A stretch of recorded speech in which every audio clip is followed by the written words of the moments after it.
बहुत पुरानी बात है, एक गुरु और एक शिष्य थे। वे दोनों बनारस में रहते थे।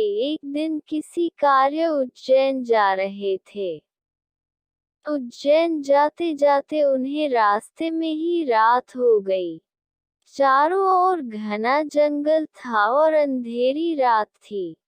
इस तरह रात्रि में जंगल में रुकना सुरक्षित नहीं था। रात होने पर भी दोनों चलते रहे, तभी उन्हें एक गांव दिखा है।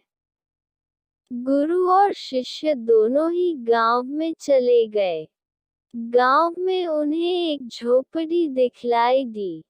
गुरु ने शिष्य से कहा कि आज हम इसी झोपड़ी में रुकेंगे।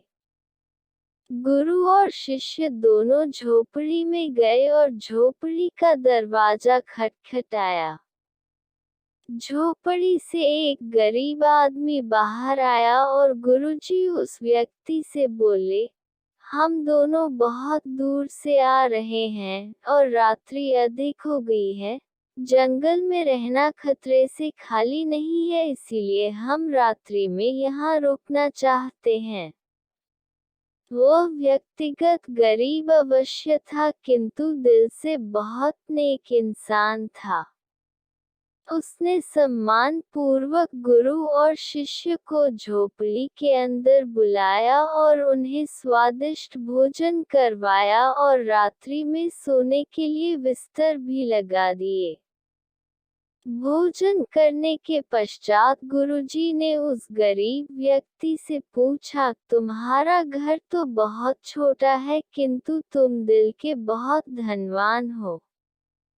तुम्हारी रोजी रोटी का साधन क्या है? उद्धरण चिन्ह। उस गरीब व्यक्ति ने गुरु के मुंह से अपनी प्रशंसा के लिए धन्यवाद दिया और बोला, मेरे पास इस गांव में सबसे अधिक जमीन है, किंतु वह जमीन बंजर है जिस पर किसी भी प्रकार की खेती संभव नहीं है। इसलिए मैंने अपनी रोजी रोटी पालन के लिए एक भैंस रखी है। उसी भैंस का दूध और घी बेचकर मैं अपनी रोजी रोटी चलाता हूँ। उस व्यक्ति की बात गुरु जी को कुछ अजीब सी लगी, किंतु वह कुछ नहीं बोले और सोने चले गए। देर रात में गुरु जी उठ गए और अपने शिष्य से चलने के लिए कहा। दोनों गरीब व्यक्ति को बिना बताए घर से निकल गए और जाते जाते गुरुजी उसकी भैंस को अपने साथ ले गए। अपने गुरु का यह आचरण शिष्य को अच्छा नहीं लगा और वह बोला, गुरुजी, इस गरीब व्यक्ति के पास रोजी रोटी का यही एकमात्र साधन है। अगर हम इसे ले गए तो यह व्यक्ति अपनी रोजी रोटी कैसे चलाएगा? उद्धरण चिन्ह। अपने शिष्य की ऐसी बातें सुनकर गुरुजी मंद मंद मुस्कुराए और शिष्य से बोले, आज से ठीक 10 वर्ष पश्चात तुम इसी स्थान पर आना और इस व्यक्ति से फिर से मुलाकात करना। भोर होने के पहले ही गुरु और शिष्य भैंस लेकर उस गांव से बाहर निकल गए। धीरे धीरे कई वर्ष बीत गए। 10 वर्ष बीतने के पश्चात चेले को गुरु जी की बात याद आई कि उसे फिर से गरीब व्यक्ति के घर जाना है। शिष्य फिर से उसी गांव गया। गांव जाते ही उसने देखा कि जिस स्थान पर झोपड़ी थी, ठीक उसी स्थान पर एक आलीशान मकान बना हुआ है। यह देखकर उसे बड़ा आश्चर्य हुआ। शिष्य मकान मालिक से मिलना चाहता था। जैसे ही शिष्य मकान के पास गया, उसने उसी गरीब व्यक्ति को देखा, किंतु इस बार गरीब व्यक्ति बहुत अच्छे कपड़े पहने हुआ था और देखने में बहुत ही संपन्न प्रतीत हो रहा था। शिष्य उस व्यक्ति के पास पहुंचा और बोला, क्या आपने मुझे पहचाना?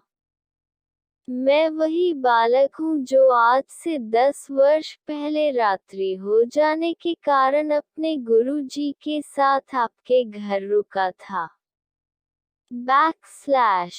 वो व्यक्ति झट से शिष्य की बातें सुनकर उसे पहचान गया और बोला, हाँ हाँ, मुझे बहुत अच्छे से याद है। उस रात्रि अगर आप लोग मेरी झोपड़ी में नहीं आए होते तो शायद आज भी मैं उसी दरिद्रता में जी रहा होता। उस रात आपके जाने के बाद मेरी भैंस भी कहीं चली गई थी और मेरे रोजी रोटी के लाले पड़ गए थे। मैंने अपनी बंजर जमीन पर मेहनत की और अथक परिश्रम के पश्चात उस जमीन को उपजाऊ बना लिया और अब उस बंजर जमीन पर मेरी हरी भरी फसलें लहरा रही है। इसी जमीन की बदौलत मैं आज इस गांव का सबसे संपन्न किसान बन गया हूँ।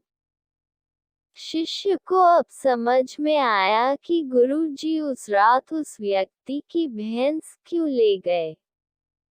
शिष्य के मन में अब अपने गुरु के लिए पहले से भी कई गुना अधिक सम्मान था। शिक्षा गुरु और शिष्य की इस कहानी से हमें शिक्षा मिलती है कि गुरु द्वारा लिए गए निर्णय देखने में भले ही कठोर लगे किंतु वो लोगों की भलाई के लिए ही उठाए जाते हैं।